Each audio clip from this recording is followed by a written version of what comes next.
What's up, YouTube? Hwy83 Suzuki, and we got a great one for you tonight. We're talking about that craze that's sweeping the nation. It's known from coast to coast like butter on toast. 1979 Toyota Corolla Carburetor, man. This thing is awesome, man. Okay, I know you guys have heard about it. I've installed quite a few. Today we are going to show you a badass little kit we bought from Certified Machine. So shout out to Certified Machine. The kit makes it awesome. Everybody likes a kit. You open the box, everything you need is right there. It's plug and play. You got instructions, and it's simple. Some people don't like to read all these instructions. They did a wonderful job, mind you. So no big deal there, but some guys like to watch videos. They like to hear me ramble on, drink a beer or two. So this video is for you guys that want to watch how to install it. Again, I've installed quite a few where I pieced the kits together myself. Big pain. This has everything you need in the one box, so highly recommend it. And we're going to show you what you need. We're going to jump into this bad boy. So what you're going to have, this vehicle we're working on, old 1987 Suzuki Samurai. I did not have an original carburetor on it to begin with, so I didn't have one to take off. So we mocked this one up. Now, as far as I'm concerned, the hardest part is removing the original carburetor. We already have the air hat off and the rubber intake. This is the factory air box that you're going to have if you have all original stuff. So the hardest part is getting everything off. So with the Toyota 3K, you're going to be removing all the electrical components. You're going to be unplugging all these plugs. You're going to have vacuum lines everywhere. You're going to have solenoids. Let me grab a few. You're going to have gadgets everywhere. So you're going to have stuff like this just all over the place. Can you dig it? You're going to have solenoids up here. You're going to have solenoids back here. And we're going to be removing all of that stuff, which makes this an awesome upgrade because you're eliminating all the emissions components, and you're getting it down to just a base carburetor with a manual choke, simple as can be, very effective, and highly recommended by a lot of people on the internet, including me. So this is going to be original carburetor. You're going to remove everything that you can see, unplug all your plugs, unplug all the vacuum lines. These first two 12 millimeters up here are going to be very easy to access. Plenty of wrench room in here. The issue comes with the back two. So you're going to have to remove this plunger. This is going to free up some space where you can get a wrench, a 12 milli, up and under into here. And then in the back, again, very tight to get this 12 milli. So that, as far as I'm concerned, that's the most difficult part of removing, or this whole project. So removing the original carburetor. So you're gonna have to remove as much stuff as it takes to get your 12 millimeter in here. The good news is usually once you get to the nuts, they're not that tight. Once you break them free, a lot of times you can skate them off with just wiggling your finger. So once you get all your 12 millis off, your hose is unplugged, you're gonna have your fuel line coming from the fuel pump back here. Over, and the other end's going to be over here. So you're going to unplug your hose. They included a brand new hose, so we don't need that old rubber hose. We can remove that. You're going to have a line here you can remove. You're going to have your throttle cable over here. You can remove that. I already have everything removed. So now you're going to be ready to lift the carburetor off. Nice and easy, nice and easy. And then obviously I already have some blue shop towels in the manifold, because you don't want anything to fall down your manifold. That is crucial. That's obvious, but worth saying multiple times. Don't drop anything down into the intake manifold. So now you got your old carburetor off, and I'm going to set this to the side, and we're going to get on to the next step. All right, we're moving on to the next step. I found a sweet little trick for you guys. This airbox sneaks Miller High Life in there. So she's out of the way, safe and sound. They included a bunch of vacuum port plugs, so I'm going to show you where those go. You can come on in. We're going to start with that. So you're going to be pulling all the vacuum lines. You're going to be plugging these. You're going to be plugging this. You're going to be plugging that. You're going to be plugging that.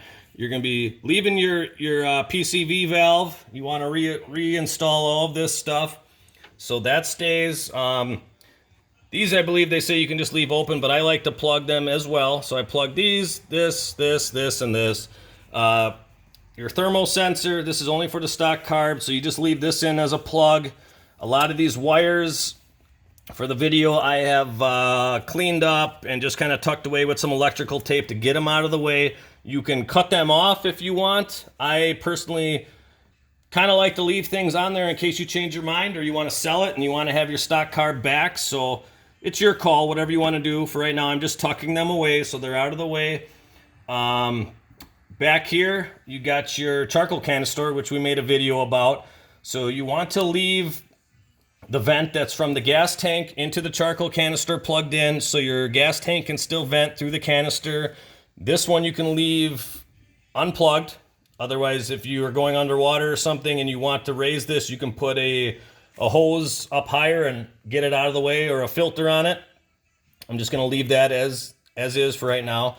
Now, the original carburetor was water choke, water coolant choke. When the engine got the temperature, it opened the choke. So we don't need that. And with this, again, I had a different carburetor on there already. So this hose right here came up from the water tube behind the water pump, and this plugged into the back of the original carburetor. So what we did was we took a hose and ran it from the intake manifold and just looped it straight back into the water tube, which you won't be able to see. The instructions do a very good job mentioning this because you no longer need a water choke because we're doing manual choke. So you're going to be looping this, so all it does is just flow through and it eliminates the water choke. So this is that section of that. Now what we are going to go to is Egr Delete. So this is the Egr valve. Again, I already had this blocked off, so everything's loose. This is another emissions device that you don't need, and they included a sweet little aluminum block-off plate. So we're going to just remove our Egr valve. That's what she looks like, you know what I'm saying? Look how shiny this guy is. This thing's sweet. So on this back where the Egr was, I took some sandpaper and I scuffed her up. Very light sandpaper. You don't want no aggressive stuff. You want it nice and smooth. Try not to get anything in this port here because this goes into the engine. But then you got a gasket and the 2 bolts. Again, nice kit where everything's included. So we're just going to put our gasket and our 2 bolts in there. And we are going to seal up our Egr port on the intake manifold. So we're going to thread all these all the way in, give it a nice snug with our 10 milli. Then we're done with that. Then we're going to move on to, they added a second fuel filter over here. This is the suction side of the fuel pump. This is coming from the gas tank, suction. This is the port that goes into the carburetor. This is the return line for excessive fuel. So we leave this. We're going to unplug this line here. I already loosened the hose clamp that was on here. And we are going to grab our fuel filter, and I will show you that right now. So this is the inline fuel filter that they sent. As you can see, it's got an arrow meaning fuel going this way. So what we're going to do is we're going to take this hose, snap her off, just right there, and we're going to plug this bad boy in there. It comes with clamps. I'm going to go grab all that stuff. We'll be right back. All right. So what we did is we took some snipperoos, we cut the fuel line, and we put in our fuel filter. Again, with the arrow, shows which way the fuel goes. Arrow going up into the fuel pump. So I did that, and we're going to put on our other end, and we don't want to make the video extremely long and boring, so there's going to be little parts like that where I cut things out real quick to make things go quicker. Again, you're going to get a real nice instruction sheet with everything, so if you have any questions, you'll be able to re-glance over everything on all that. So now we've got our fuel. We're going to tighten up this line here. Our fuel filter's in place. This is the reason of this is you got your fuel filter back there. This is an extra fuel filter that gets explained in the instructions that the 3K carburetor is very delicate towards particles and clogging it up. So You definitely want clean fuel, and when this is all over, they recommend putting the fuel line on here into a small container and pumping the fuel out for a while, half a container of fuel, just to make sure you get rid of any debris or bad gas. So very critical, especially Samurais that have been sitting 10 years. People try and just pump out all that brown, crusty gas into your gas tank. You don't want to do that. Always clean out the gas in the gas tank. I know it's a long process, and Samurais didn't come with plugs. Some did.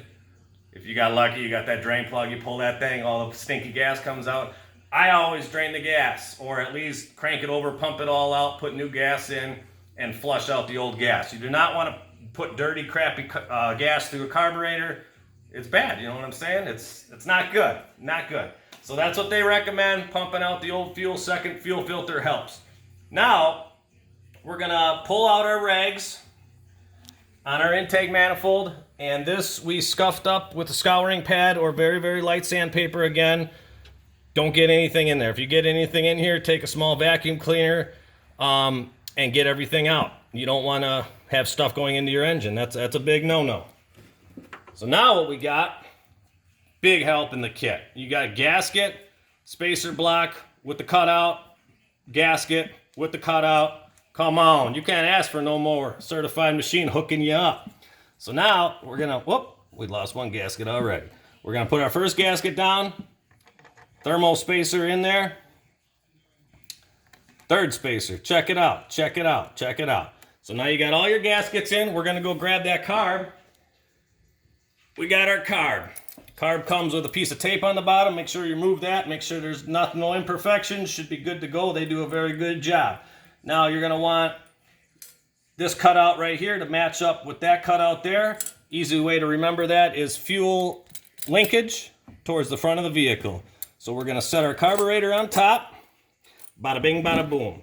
Now is the time to grab your 12 millimeters, and we can put the 12 millimeters on the front, but our fuel bracket, our fuel cable bracket's gonna go on the back. So we're gonna put that in the back. This is gonna go over these back bolts here. It's gonna get sucked down by the 12 millimeter bolts. So we're gonna put a 12 millimeter on the front just to hold everything down. Then we're gonna go around with all four. These back ones are gonna be tougher because you got to work around the bracket. So I'm gonna get the 12 millimeters and I will be right back. All right, YouTubers, we're back through the magic of camera work. We tightened up all of our 12 millimeters. You're gonna want a short guy like this for the most of them, for the most part on these guys, because it's a tight fit. So we got all of our 12 millimeters. These ones are the tightest back here by, this is an awesome throttle cable bracket that they gave with the kit. Again, the kit's just worth its weight in gold from all these little parts. So when I did it myself, I had to fabricate and bend up some brackets like this. So when you tighten these, you kind of want to do them alternating, one corner, the other corner, back and forth, kind of like a tire. You don't want to just reef down the one side and then force the other side down. You want to do it equal, one side, one side.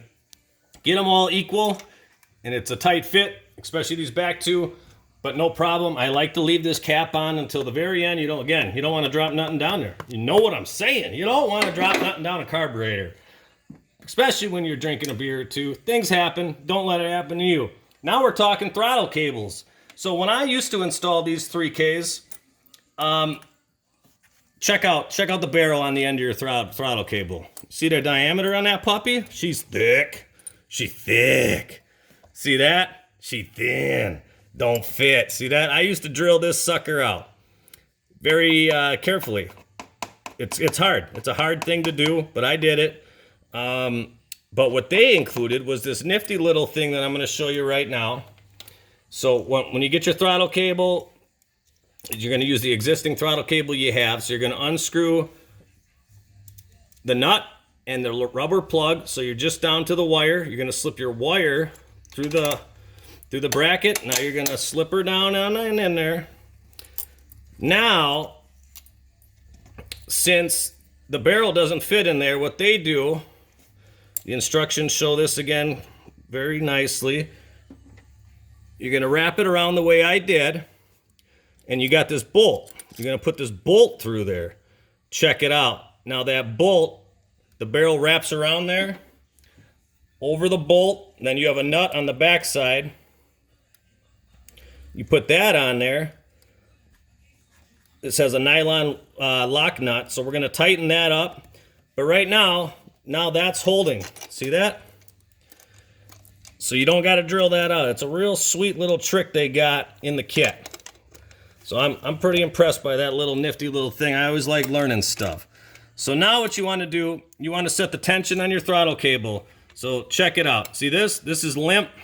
You don't want limp. Nobody likes limp. Can you dig it? So now we're going to pull a little tension, but you also don't want to see how this is moving the throttle? You don't want to move the throttle. You want tension, but without moving the linkage. So then you're going to put on your locking nuts, and you're going to go back and forth to where you got slack and before moving it. So right about there, then we're going to lock down. You can always adjust this later.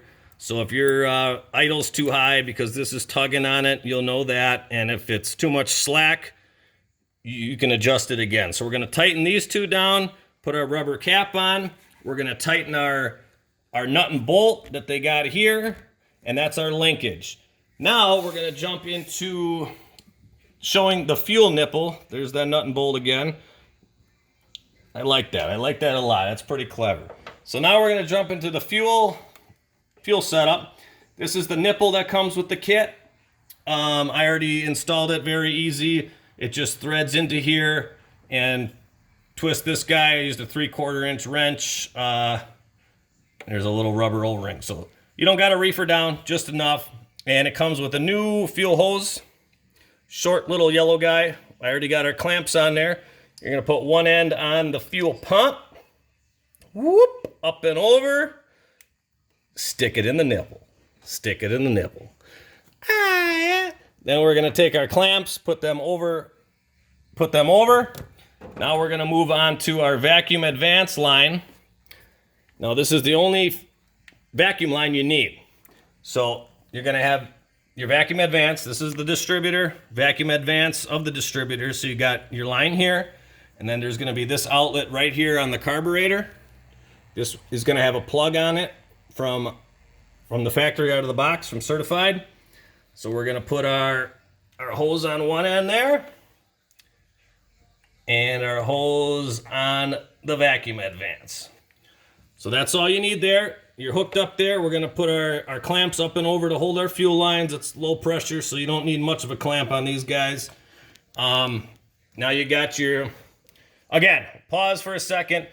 I already did this before the video, and this car was already running on clean gas. But before, if you want, you would unplug this line here, and you would put this. You could even use a longer rubber line and get a soda can, beer. I'd use a beer can. You know who I am. So I'd use a beer can or Gatorade bottle and put this in there and have somebody crank the wheel, or crank the ignition, I mean, and it's going to start spitting fuel out of here into your canister, and you'll be able to see the color of that gas. If it's disgusting, you keep cranking it until it's clean. If it's clean, fill up about a half a canister of the fuel, then you're good. Then you can plug it into here. So Certified machine, they definitely probably are not too happy if you're just pumping dirty fuel into their carburetor and then you're complaining to them, and they got to explain to you that it probably wasn't their fault because you skipped that step. So don't skip that step. Make sure you pump out clean fuel. And then we're going to get into the choke cable. That's going to be the next thing. So I'm going to grab a quick sip of Miller High Life. Shout out to High Life, of course. I'm going to grab my choke cable, show you guys how to route that, and we're damn near ready to fire this puppy up. So give us 1 second. We'll be right back. We're lucky enough to have Tommy join us in the old choke cable installation. It's our guy Tommy digging his nails into the soft top. He's feeling good tonight. So Tommy, thanks for joining us. Now we're talking about your dashboard. You got to pick the spot. If you got a round vent dash like me, you got these dummy switches. If you have the square vent, you're probably going to have a row of dummy switches. I already had a choke cable from a previous carburetor. So you could take a dummy switch like this, or if you didn't have this other stuff going on, you could take this right here and you want to drill a 3/8 inch hole. The instructions will show you that as well. 3/8 inch hole, blaster through there. Then I have an alternate cable on hand here. So then you're going to take your cable, you're going to fish it through the hole.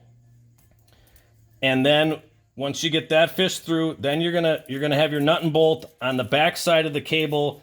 This isn't gonna be on there when you fish it through. You're gonna fish it through, loop it down, then take your nut and washer, put it over the cable, and on the back side, you're gonna have to get up and in here and just, where is it? Yeah, go ahead. So then you're gonna fish it, and you're gonna fish it through, catch it, and sandwich it. And your dashboard is gonna be sandwiched in between the knob and your backing bolt. So then you're gonna tighten it down, get a little wrench in there, tighten it down, and then you'll be looking good like this one here. This one is actually a better cable than the one I'm showing you. It's a little bit thicker, so it's tougher. So wherever you want to choose to put it is your call, comfort, and whatever you got available. So they got this, they show the instructions. Now we're gonna show penetrating the firewall, and we're gonna jump to the front of the vehicle. We'll be right back. All right, we're talking penetrations through the firewall, people. And by the way, we found a new beer holder on this side, the old spare tire jack over here. So we're penetrating through this hole here. We had this guy vacant. I said, hey, why not? You could go through one of these holes as well over here. But I'm penetrating right through there. It's all about that, baby. Then I got this rubber grommet that I put a hole through. So once we do that, we're gonna plug the grommet. No one's gonna be the wiser. It's gonna be sealed, and we're gonna move on to routing your cable. So now we've got your cable. In the instructions, they go over shortening or lengthening this. This is really personal preference. If you want it to look cleaner, I recommend shortening it. I think I'm gonna shorten this one a little bit more later, but I did it already. There's gonna be a hook at the end on the cable. You're gonna have to snip that off so it's straight. And then they recommend cutting back this black sheathing. So I had already cut back the sheathing probably about this much, and then cut a little bit off of the end of the cable here because you need this straight, and I'll show you why. So this is where the cable is going to be going through. You're going to be threading the cable through. This is the clamp bracket that's going to be on the sheathing. This is the bracket up front here that you're going to be biting down here. So this is where you kind of got to play with the length and everything. I'm going to tighten down this one a little bit here on the sheathing. And you want I'm actually going to pop the cap off so you guys can watch the choke cable work. But here, this is what the choke's going to be. This is choke closed. You can see the plate closing, open. So what you want is you want this to be able to close without running into your sheathing. And you also want it to be open all the way without running out of cable on this end. So that's where you kind of got to play it back and forth. So this could take a couple times to get it right. But we're going to bite them down right here. And I'm going to go pull the cable from inside, and she's going to stay on this to watch how it works. So as you can see, I'm pulling it. Choke is closed without the linkage running into the black sheathing. When it opens back up, the push button inside is all the way in without running into anything. So right now we're right where we want to be. Everything looks good. Again, you might need to go back and forth and adjust and make all kinds of stuff to make it fit right. But it's simple. Just take your time, do it right. We have our fuel cable hooked up. You're going to go over everything we just did, all the lines, everything else. Then we're going to move on to putting on our air cleaner assembly. And for this, again, in the kit, they gave some nice stuff. Gasket, little aluminum milled riser bracket, another gasket, and now we're going to be able to put on our factory carb hat, the metal hat with the rubber boot that goes onto here. And with that, they also include this nut and all thread rod, I should say, which is already preset, and it works out pretty good just the way it is. So you're gonna thread this in, And then your carb hat's gonna set right on top of this. I'll grab that right now.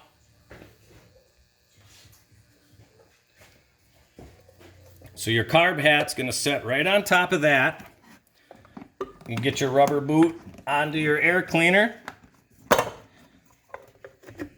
And then you got your rubber grommet and washer, that goes on. And then your wing nut.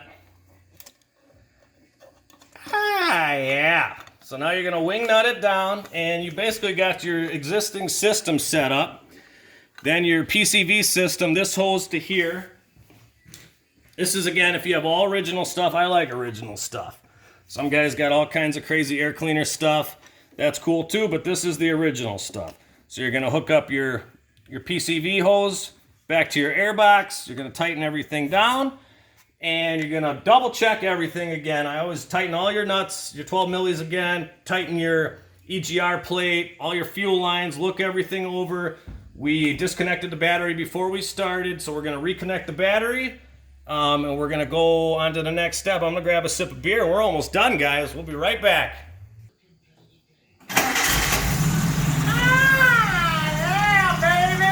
It's alive! It's alive! Rambo is alive, baby! Miller time, Highway 83 Suzuki, baby!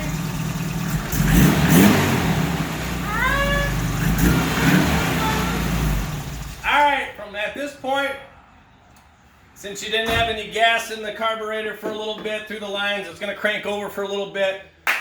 And then she's gonna come alive. The cool thing about Certified Machine is they test all the carburetors before they send them to you, and that's what's cool. So you know it's gonna run. Once it's warmed up, that's when you're gonna be able to set every, you really shouldn't have to mess with any of the screws or anything. But as far as the choke cable, they have instructions about setting that, because sometimes you need to adjust the choke cable and everything like that. So you're gonna have to play around with a few things, but for the most part, it's ready to run, and you're going to be good to go. And I really like the additional fuel filter up there. That, especially when you haven't run a carburetor, you can tell right away if you're getting fuel, because sometimes you lose suction and you have to prime the fuel pump. So you know right away if you're getting fuel or you ain't getting fuel. So I'm digging it. I'm really psyched. I know this is our longest video by far, but it's a procedure. It actually goes very quick, especially if you've done this before. So I really want to thank you guys for watching. I want to thank Certified Machine for the wonderful kit. As I've learned over the years, guys like kits. You guys order all of our Hwy83 Suzuki kits for everything. They like to have everything in one package, and Certified Machine does a killer job on that. So shout out Certified Machine. We'll put links and stuff in the comments of the video, or actually the description of the video, so you can contact them, place your orders. Again, Hwy83 Suzuki, we thank our followers. If you need any parts, hit up our website, hwy83suzuki.com. And I'm pretty psyched. This is our longest video. This is an accomplishment, guys, you know. Let's drink a beer and let's get the hell out of here, man. Zook life, baby.